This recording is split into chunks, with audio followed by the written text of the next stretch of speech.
dengan ayat-ayat yang telah diajarkan oleh Nabi SAW dan doa-doa yang beliau ajarkan untuk pengobatan ruqyah namanya. Ruqyah syar'iyah.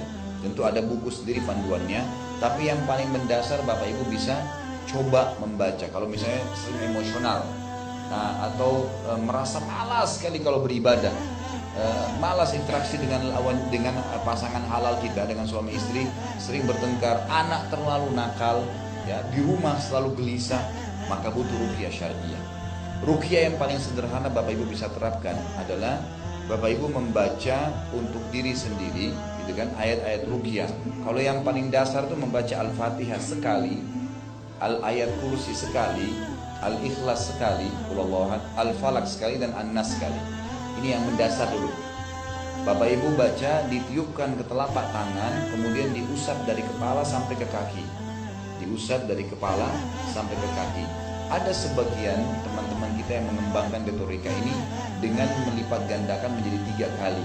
Sekali dibaca, setelah baca Al-Fatihah ditiupkan ke telapak tangan. Kemudian baca lagi ayat kursi, selesai ditiupkan ke telapak tangan. Qul Huwallahu ahad sekali, selesai ditiupkan ke telapak tangan. Kalau Bapak Ibu bisa baca sampai 3 kali lebih bagus. 3 kali, kan gitu. Kemudian baca Qul Huwallahu falaq, ditiupkan ke telapak tangan sampai selesai. Setelah selesai ya, kemudian baca Qul Huwallahu nas, ditiup telapak tangan. Kemudian diusapkan dari kepala kita sampai ke kaki. Niatnya membentengi diri dari semua sihir dan setan-setan yang ada. Kalau Bapak Ibu akan ruqyah syariah, semua ya, penyihir atau dukun yang pernah mengirim setan ke ibu atau ke bapak, pernah mengirim sihir, itu akan berasa, karena dia tahu ruqyah syariah akan memusnahkan sihir di badan kita dari dia, setan-setan, bahkan dia sendiri bisa kena ya ancaman terbunuh dengan ayat-ayat ruqyah.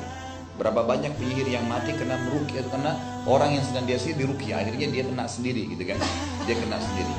Maka Bapak Ibu pada saat bacaan pertama di ruqyah ditiupkan, kemudian diusap dari kepala sampai kaki, gitu kan. Niat membentengi diri. Kenapa? Karena kalau kita mau meruqyah, tadi saya katakan, syaitan yang ada di tubuh kita ini coba melapor kepada penyihirnya supaya dia mengirim kekuatan baru gitu. Maka kita bentengin diri dulu. Kemudian Bapak Ibu ulangi sekali lagi, baca Al-Fatihah ditiup, baca ayat kursi ditiup, baca Al-Ikhlas ditiup, Al-Falaq dan An-Nas ditiup, kemudian diusap kepala sampai kaki. Niatnya menghancurkan dan memusnahkan semua sihir dan setan di tubuh saya.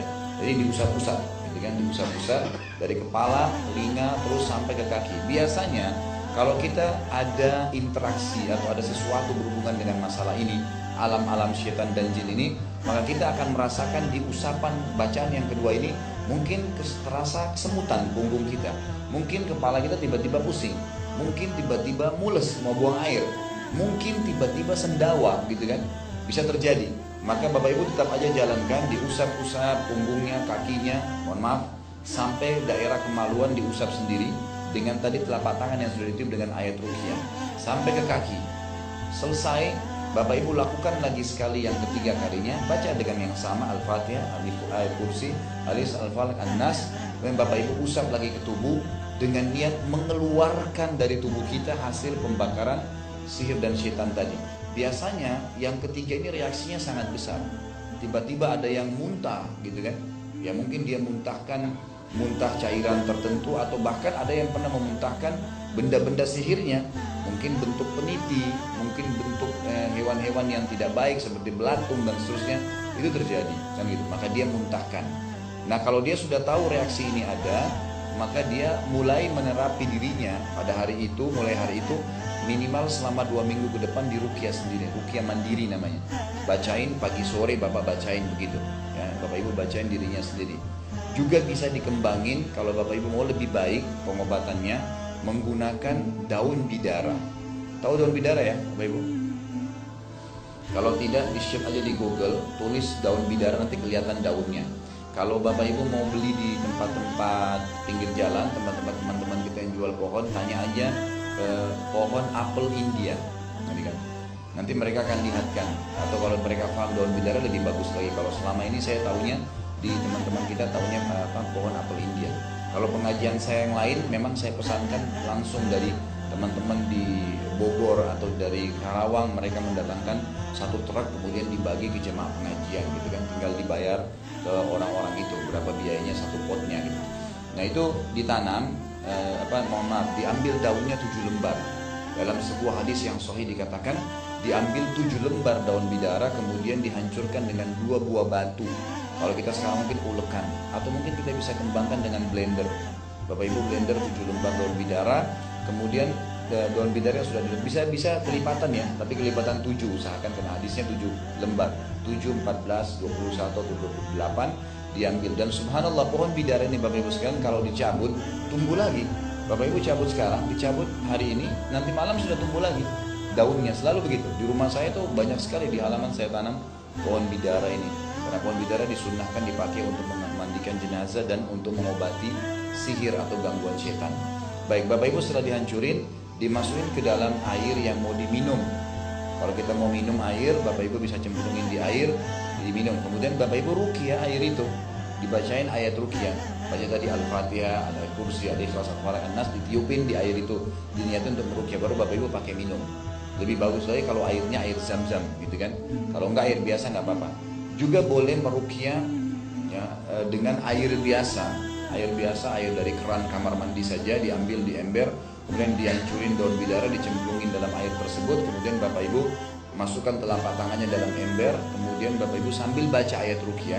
Tujuannya masukin tangan ini untuk mengaduk daun bidara tadi yang sudah kita masukin. Nanti Bapak Ibu sambil baca Alhamdulillah, a'udzubillahi bismillahirrahmanirrahim, alhamdulillahirabbil alamin sampai selesai. Waladhdallin, ditiup ke air itu, niat untuk menjadi air ruqyah. Baca ayat-ayat ruqyah tadi. Kemudian airnya ini bisa Bapak Ibu pakai untuk meruqyah diri dengan cara mandi. Diambil satu gayung, terus diambil airnya diusap-usapin di tubuh.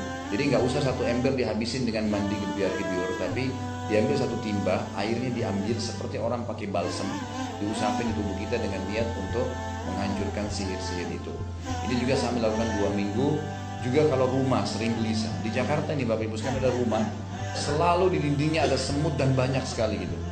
Dia sudah berusaha bersih tetap tidak bisa. Setelah rumahnya diruqyah itu hilang semutnya. Iya.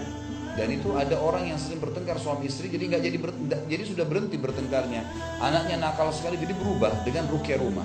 Jadi ruqyah rumah dengan cara air yang sudah dibuat ini, Bapak Ibu bisa diambil kemudian beli alat pel baru. Jangan pakai alat pel yang lama.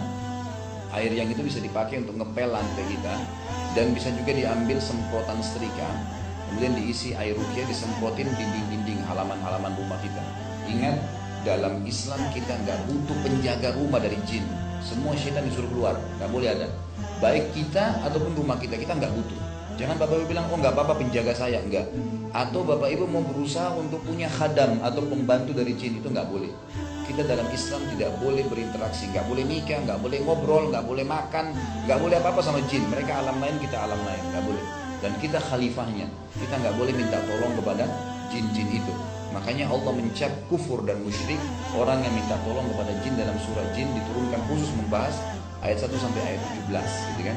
Jadi Bapak Ibu bisa menyemprot tapi hindari barang elektroniknya. Nanti Ustaz Khalid rusakin TV saya gara-gara saya semprot gitu kan. Jadi bukan itu, tapi dindingnya disemprotin gitu kan dengan niat membacakan ayat ruqyah. Insya Allah 2 minggu. Nah pengalaman yang pernah terjadi pada saat rumah di ruqyah 2 minggu, Bapak Ibu jangan heran kalau misalnya ada pernah terjadi, ini pernah terjadi ya. Pada saat di ruqyah rumah itu ada ular yang keluar, ada kalajengking, ada apalah macam-macam ya, ada laron dan seterusnya, itu biasa. Selama 2 minggu nanti rumahnya akan lebih tenang setelah itu. Ruqyah, karena biasanya kita tidak sadar memasukkan jimat di rumah.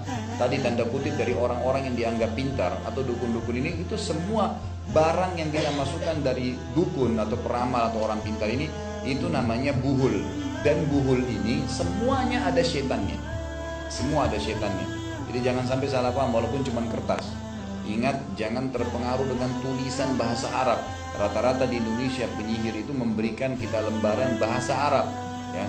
Dan itu semuanya adalah kalimat kemusyrikan. Ingat, ayat Al-Quran juga Bapak Ibu sekalian, kalau ditambah 1 huruf atau dihapus 1 huruf akan menjadi alat sihir. Ayat Al-Quran bisa menjadi alat sihir kalau ditambah sehuruf atau dikurangi sehuruf. Karena kalau sudah bertambah sehuruf bukan lagi ayat Quran gitu kan.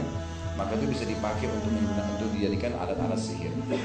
Nah ini kita bisa lakukan sendiri, atau kalau memang kita lihat reaksinya besar, setelah kita ruqyah ternyata ada reaksi-reaksi besar, kita bisa minta tolong kepada ustadz-ustadz yang paham untuk di follow up ya ruqyah ini sehingga bisa tuntas semuanya. Ini dalam Islam pengobatan dan bagaimana mengenali penyakit serta menanganinya. Allahu a'lam. Sudah sampai sini atau masih lanjut? Sudah. Baik. Kita tutup sampai sini. Kayaknya masalah ruqyah sudah menutupi semua ya. Pertanyaan nggak jadi.